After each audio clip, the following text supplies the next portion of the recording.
This is the second video in a series of videos I'm doing that will let me better explain to my friends that what my beliefs are. This video and the next one that I'm going to do will kind of help explain or lay the foundation for other videos that I'm going to do. This video is going to be on how I view our current state of government and what type of government I believe that we have. Now, a lot of people would say that we either have a democracy or a representative republic. If you don't know what those are, I encourage you to look those up. It'd be very educational for you. I am going to explain a little bit what they are, but I'm not going to go too into depth. Democracy is where every citizen's vote counts. Every citizen that votes is one vote. You don't have an electoral college, it's not divided up into sections, whatever. Representative republic is where the people decide to elect leaders which make decisions for them. Basically. It's more complicated than that, but that's the most basic interpretation of a representative republic. The citizens of a country elect officials that decides things for them. Once they elect those, other than electing those officials, the people have no say in anything. I don't believe we have either one of those. I believe we have either an aristocracy or an oligarchy. Now, can people still vote? Yes. But how much does their vote matter when you think about it? These current races to decide who would be the Democratic and who would be the Republican nominees have shown just how corrupt and how far our government has fallen. Now, before I get any further, I'm not saying that we should rise up against the government or whatever. Hopefully we will never reach that point, but I definitely do not think that point is now. Nor do I support any group who supports rising up against our government right now. Just making that clear. Anyways.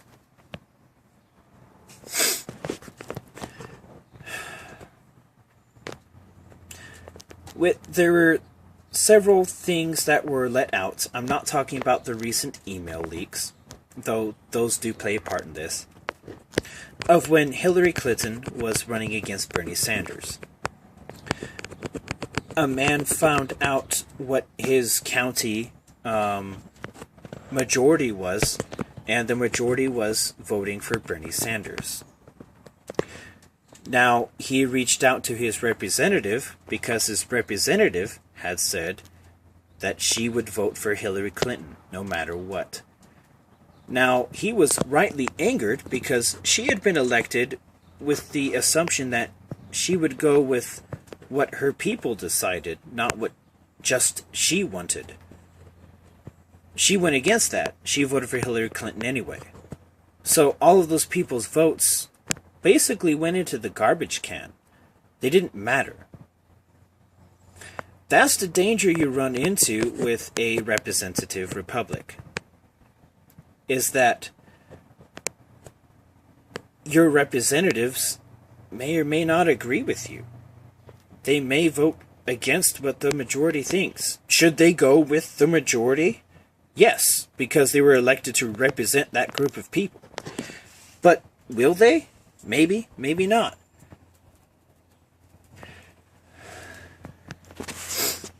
The danger you run into with a democracy is that the highly populated areas like San Francisco, San Diego, New York City, places like that would basically be able to tell people in rural areas of Georgia and Arkansas and Utah and whatnot how to live, when the way that you live in the city is not the way that really works out in the boondocks or out in the country or out in rural areas. Right now, like I've said before, I think we live in an aristocracy or an oligarchy. Look at who's running for office. It's very wealthy people. Because of how much campaigns have become to, how expensive campaigns have become to run. The people currently who are running for office are Hillary Clinton and Donald Trump. Donald Trump is a CEO, a billionaire. Hillary Clinton is not only the Secretary of State, but she's also one of the head members of the Clinton Foundation. She makes millions and millions of dollars. Not just with the emails that have been recently leaked, but with just observing and looking at what's been happening over the years. The Clinton Foundation is not just a charity, it's a for-profit organization, and the Clintons have been profiting off of that for years. They've made millions off of the Clinton Foundation. So we basically have two very rich people running against each other. That's not to throw Gary Johnson out, but look at who Gary Johnson is. He's not just a blue-collar worker. He's a CEO. Gary Johnson is a CEO. He's not one of the people. He's someone who tells other people what to do already. He's not the hero of the blue-collar working class. Now, this isn't to say who I'm voting for or to disparage people from voting for who they want to. I'd say that you should vote for whoever you want to. But look at how political races have been run, or look at how the political situations in our country have been run. It's always been Democrats versus Republicans. You never hear about anything else. You're either a Democrat or a Republican, or you're not in power at all. And that's wrong, in my opinion. That's making two classes of people rule the entire country. Now, to those who would say that it is impossible to get away from the two-party system, that it is impossible to vote third party, I want to remind you that there was a president who was not a member of the Democratic or Republican Party. In fact, he's also the only president to have ever been unanimously voted in. And in my opinion, he's the greatest president we've ever had. George Washington. If you look at what he believed, a lot of what he believed would be classified as radical or too far right-winged, and some right-wingers would claim that he's too left-leaning.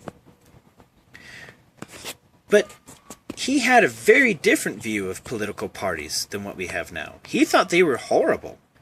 He thought they would completely divide our country and tear it apart, which is what's happening now. Look at what's happening to our country. Republicans hate Democrats. Democrats hate Republicans. And anyone caught in between is basically you side with us or you're for them. There is no voting for your conscience anymore. Well, at least what the mainstream media would like you to believe. There's a lot of people who don't even vote because they believe that their vote doesn't count. And to be honest, I'm not surprised. Look at how things have been turning out. A lot of people's representatives aren't actually representing their people. A lot of people say that, oh man, our government needs to change, yet they keep voting for the same people simply because they're part of a particular political party. You have Democrats constantly voting for Democrats, and it's the same people running for the Democratic House or Senate. You have Republicans voting just for Republicans, and they're running for the House or the Senate. So you get the same people in power all the time. Public office is no longer being a public servant. It's about getting as much power as you possibly can and hanging on to it as long as you can. Look at what happened with Obama. Issuing all the executive orders. Number one, I think that's illegal. This isn't a monarchy. He was acting like a king would, basically issuing orders and expecting the government to follow, and Unfortunately, they did, rather than challenge him on it. But you have a bunch of Republicans that promised their party that they would fight against what Obama was doing, and they didn't. They didn't do anything about it. You have Democrats promising certain things, like you could keep your same doctor, you could keep your same health insurance, and that never happened. People's views and whatnot are not being represented anymore, and it's time for that to change. We are currently ran as an aristocracy or an oligarchy. But if people actually vote by their conscience, if people actually go out and try to make a difference rather than be depressed all the time and say that their vote doesn't count, or just lose interest, it would make a difference. Our current state of government is in bad shape. It's very corrupt. You can see that just because a certain person has been basically proven outside of a court to have committed some very heinous crimes, and yet they're not being prosecuted. Whether that be for the fear that there would be retaliation for it, or because they're being paid off, no one knows right now. But it's being shown more and more and more that our government has become increasingly corrupt. And the only people that can make a difference about it are you and me, the voters. We keep electing the same people to power over and over and over. And we keep expecting things to get better. That's not going to happen if we keep electing the same people.